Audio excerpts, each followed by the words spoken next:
Ici, les candidats à la lune de miel se ramassent à l'appel et les jeunes mariés ne se baladent qu'en rang serré. Chaque week-end, ils sont plus de 2000 couples à partir pour la même destination, Sietsu, la côte d'Azur coréenne. Un voyage de noces qui ressemble à un vrai sacerdoce. On vous fait marcher au pas de charge et tout est mené à la baguette. En sortant de la gare, on vous emmène à l'hôtel. N'oubliez pas vos badges. Badgés et étiquetés, les jeunes mariés ne sont pas là pour rigoler. Dès qu'on arrive à l'hôtel, on va vous prendre en photo. Après, vous pourrez monter dans vos chambres. Une fois à l'hôtel, c'est pas encore gagné. Il faut signer, se laisser photographier, descendre et remonter. Le mariage, c'est pas la liberté. C'est la famille qui nous a présentés. Mais ce que je peux dire, c'est que c'est un mariage arrangé et un mariage d'amour. C'est les deux en même temps. Avec l'accord des parents, on se sent moins responsable. On peut penser que l'on n'aura pas de problème entre nous plus tard.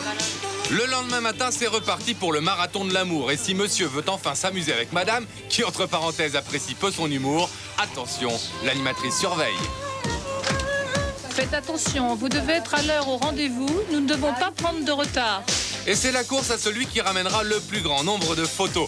Le parcours des amoureux est fléché au centimètre près. On pose sur les rochers, entre les arbres, les fontaines ou les cascades. On fait la queue pour se faire tirer le portrait. Ce qui compte, c'est de ne pas rater un seul cliché. Ce qu'on a fait de plus important, des photos. On va les ranger dans un album pour nos enfants. Comme ça, quand on deviendra vieux, on se souviendra en regardant l'album.